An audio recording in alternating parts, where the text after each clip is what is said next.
Christmas music is pretty loud. We always put some Cinderella going on in the background over there. Oh, how fitting as we drive past Cassidy Court. That's adorable.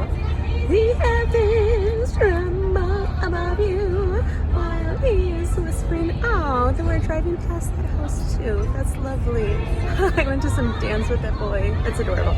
Okay, so Cassidy, that's awesome. Oh my gosh, the Partridge Family, David Cassidy. Remember that song?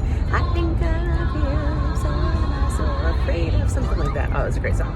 Anyways, okay, turning the music down a little bit. We are taking the drive in. Remember the infamous drive that we used to take all the time when we would be going into rehearsals? I'm just about to the spot where I make that turn onto, I think it's Atlantic at this point. So all of the buzzies have been like amazing, and all of the twin flame stuff right now is very much in sync, and we're doing the thing right now where we're documenting very much in real time. So driving in for a show right now, and you know, debit card guy is gonna be there today, and it's actually pretty cool. He's never seen me perform, or, you know, in this capacity, so it's pretty intense, you know, knowing that given everything that's happened in the past, you know, about 4 days, that he'll be at the performance today.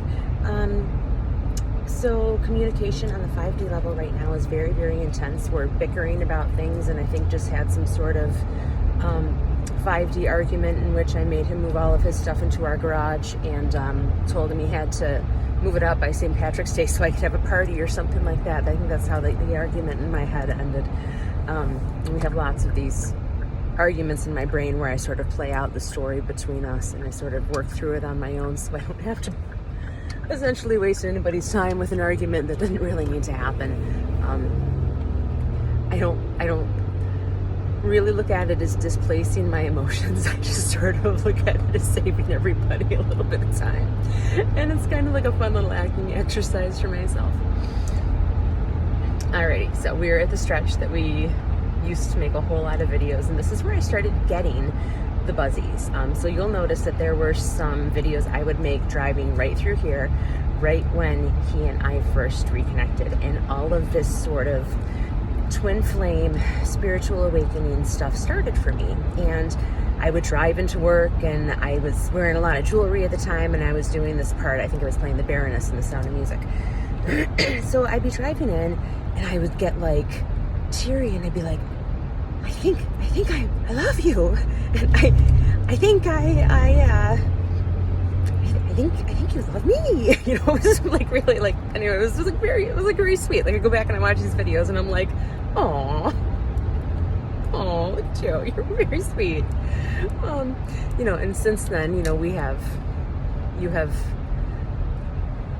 ended your marriage. We have lived together for 3 years. We have blended our families. We have a lovely life. You know, until you took my debit card and you had to move out the other day. So the saga continues, you know, because we know that this was just a sabotagey thing, and we're really into some very high level twin flame category stuff here. Or prefer to look at it from like a psychological development standpoint, or me just docudrama-ing our relationship so I don't have to explain it to my family at Christmas. Whatever floats your boat. So anyway, this is the stretch though that I used to get all teary on, and I'll go back and find some of those videos too. But for those of you who really are on a twin flame journey and going through a spiritual awakening, and you're just having that moment where you're like, my head is exploding, I don't know what's going on, I'm hearing the gears, and my feet are like above the ground, and I don't know if I'm walking or floating, or if I'm alive or dead, and all those kinds of feelings that we go through when we're having that experience.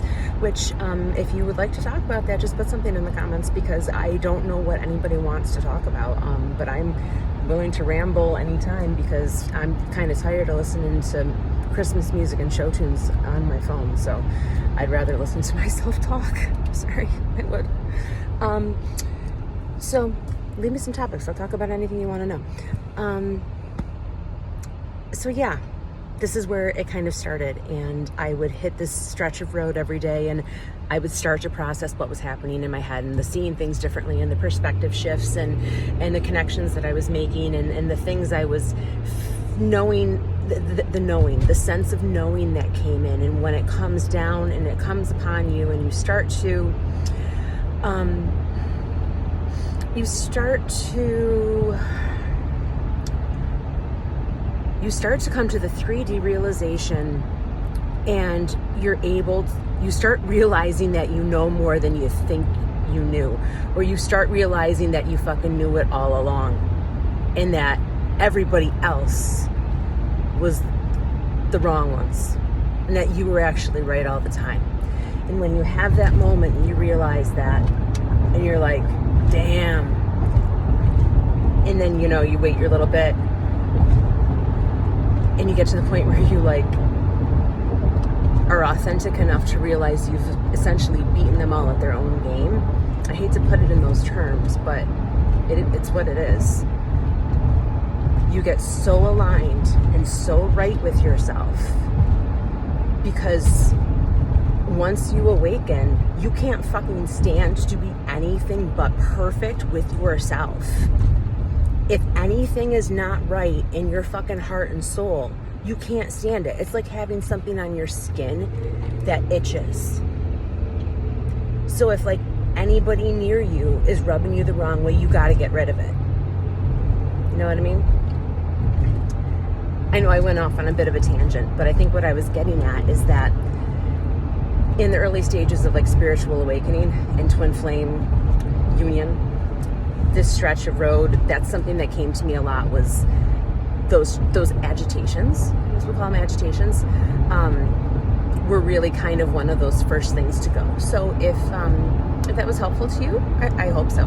I think I may have some things at home to share with you, as far as maybe some cool texts or oracle cards or something like that along those lines. So I will find some cool stuff to share later, and like I said, if you want to know anything, leave me some comments, because I'll have time today to look at them. Okay. Bye.